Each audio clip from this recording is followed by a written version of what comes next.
अभिवादन स्वीकार कीजिए ब्रजेश मिश्रा का और आप देखना शुरू कर चुके हैं द डिबेट। बहनों भाइयों, कांग्रेस की 3 राज्यों में बुरी तरह से हार के बाद पार्टी हिल गई है और इंडिया गठबंधन में दरार पड़ गई है। ये पहला वक्त है जब एक हाई प्रोफाइल मीटिंग जो कल आयोजित होनी थी दिल्ली में, जो पहले से तयशुदा थी, शेड्यूल्ड थी, उसे रद्द करना पड़ा। इस हार ने कांग्रेस पार्टी ही नहीं, बीजेपी के खिलाफ तैयार हो रहे इंडिया अलायंस को भी जड़ से हिला दिया है। इस आई दरार के पीछे के कारण क्या हैं और अब कांग्रेस या इंडिया अलायंस इसको कैसे हैंडल करेंगे, ये एक महत्वपूर्ण कारक है। क्योंकि कांग्रेस ने न सिर्फ सरकार खोई बल्कि साख भी खोई और साथी भी खोए हैं। ये एक महत्वपूर्ण मसला है जिस पर सार्वजनिक चर्चा होनी चाहिए। बहन भाइयों, जब इन 3 राज्यों के चुनाव में कांग्रेस की बुरी तरह से पराजय हुई, तब इंडिया अलायंस के उसके साथी भी अब एक एक करके उससे मतभेद रख रहे हैं और मतभिन्नता इतनी आ गई है कि कल आयोजित होने वाली इंडिया अलायंस की हाई प्रोफाइल डिनर डिप्लोमेसी धड़ाम हो गई। कांग्रेस की हार और इंडिया अलायंस के साथियों का बिखराव, ये 2 महत्वपूर्ण कारक हैं जो 2024 में भारतीय जनता पार्टी के लिए राह आसान कर रहे हैं। क्या कांग्रेस अपने हार के कारणों की समीक्षा के लिए तैयार है? किन वजहों से राजस्थान, मध्य प्रदेश और छत्तीसगढ़ में उसे बुरी तरह से पराजय का सामना करना पड़ा? बल्कि छत्तीसगढ़ में तो बीजेपी के लोग भी मानते थे कि वहां पर कांग्रेस की सरकार रिपीट हो सकती है, लेकिन इतना मैसिव मैंडेट छत्तीसगढ़ के लोगों ने भी भारतीय जनता पार्टी को दिया कि वो किसी के लिए और कुछ बचा ही नहीं वहां पे। राजस्थान कांग्रेस के लिए बहुत ही एम्बैरेसिंग सिचुएशन हो गई। गहलोत और पायलट की लड़ाई में कांग्रेस ने राजस्थान भी गंवाया, राज भी गंवाया, रीति भी गंवाई, रिवाज भी गंवाया। अब कांग्रेस किस तरह से अपने सहयोगी दलों को इकट्ठा करेगी और चुनाव के पूर्व जो उसने इंडिया अलायंस का एक माहौल देश भर में खड़ा किया था, वो औंधे मुंह गिरा। बहनों भाइयों, कांग्रेस की समीक्षा करने को शायद तैयार नहीं है या समीक्षा करना नहीं चाहती है, लेकिन उसे ओपन फोरम पर इस चीज की समीक्षा करनी पड़ेगी कि किन कारणों से उसे बीजेपी के सामने डिफीट मिलती है और पहले यही कांग्रेस कैसे जीतती थी। 2018 में इन्हीं राज्यों में कांग्रेस ने बीजेपी को अप्रत्याशित मात दी थी, लेकिन देखिए 5 सालों में सिचुएशन कैसे बदल गई। जिस मध्य प्रदेश में बीजेपी को माना जा रहा था कि बीजेपी का जाना तय है, वहां बीजेपी ने पहले से अधिक सीटें सिक्योर करके अपनी बढ़ती हुई ताकत को दिखाया। कांग्रेस क्यों हारी वहां पे? क्या कांग्रेस इसमें आत्ममंथन के लिए तैयार है? अपोजिशन के उसके साथी उससे जब अलग हो रहे हैं तो क्या कारण है? और बीजेपी जीत रही है बहनों भाइयों, जन समर्थन के कारण जीत रही है। एक बहुमत है जो भारतीय जनता पार्टी की नीति, रीति, आचार, विचार और सरकार पर उनके एतबार को दिखाती है। बहुत से लोग इस सच्चाई को स्वीकार नहीं करते, लेकिन पब्लिक ओपिनियन का बहुमत जो इस देश की संसदीय परंपरा है, जिसको सर्वाधिक मत मिले वो जीतेगा, वो भारतीय जनता पार्टी के साथ है।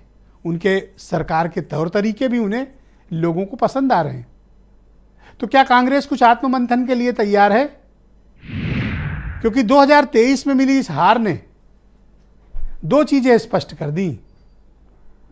सरकार गंवाई कांग्रेस ने, साख गंवाई और साथियों को भी नाराज किया। आम आदमी पार्टी, जयंत चौधरी, अखिलेश यादव, ममता बनर्जी, हेमंत सोरेन, ये सब कांग्रेस से भले ही खुलकर नाराजगी का इजहार न कर रहे हो, लेकिन पिछले 3 महीनों में कांग्रेस का जो एटीट्यूड था मुंबई के अधिवेशन के पश्चात, उससे ये सब नाराज हैं। उस दौरान कांग्रेस ने इनसे किसी से बात नहीं की बल्कि साथियों का तिरस्कार किया, जिसका नतीजा आज कांग्रेस को उत्तर प्रदेश में अखिलेश यादव की बेरुखी के रूप में झेलना पड़ रहा है। उन्होंने कहा कि हारे तो अहंकार कम हुआ, तापमान ठंडा पड़ा, क्योंकि अगर इन राज्यों में जीतती कांग्रेस तो पहला गला वो पकड़ती सहयोगियों का ही। तो कांग्रेस ने क्या सबक और सीख ली और अब भारतीय जनता पार्टी का क्या लक्ष्य है? और उत्तर प्रदेश की राजनीति में इन 3 राज्यों से आई हार बीजेपी और अपोजिशन के लिए क्या रास्ता रखती है? तो क्या अब कांग्रेस जो अपर हैंड दिखाने की कोशिश कर रही थी इस चुनाव के पहले, अब क्या उसे समाजवादी पार्टी की लीडरशिप में ही यूपी में आगे बढ़ना होगा? अब उसके लिए रास्ते कठिन हैं? जवाब हां भी हो सकता है। तो अब आने वाले वक्त में इन 12-13 दिन का जो वक्त है, क्या कांग्रेस अपने इन सहयोगी दलों को मनाकर वापस उस मॉरल प्लेटफॉर्म पे ला पाएगी जहां पर वो बीजेपी जैसी माइटी पॉलिटिकल पावर का सामना कर सके?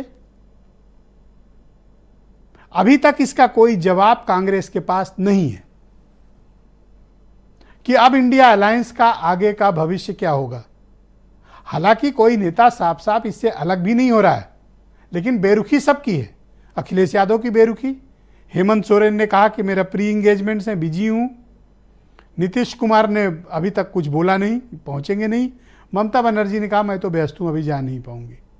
यही तो मेन ताकत है और यही मेन ताकत इस वक्त इनके इनविटेशन को इग्नोर मार रही है। इसी कारण कल होने वाली डिनर को कैंसिल करना पड़ा है, अब शायद 17 या 18 में करें।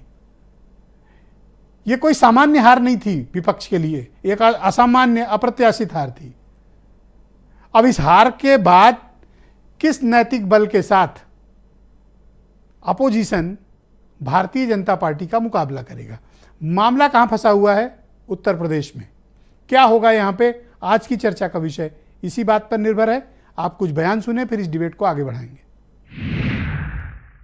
भ्रष्टाचार, तुष्टीकरण और परिवारवाद को लेकर देश के भीतर, देश के हर नागरिक के दिल में जीरो टॉलरेंस बन रही है। केंद्र सरकार ने देश में भ्रष्टाचार के विरुद्ध जो अभियान छेड़ रखा है उसको भारी जन समर्थन मिल रहा है। ये परिवर्तन का चुनाव रहा।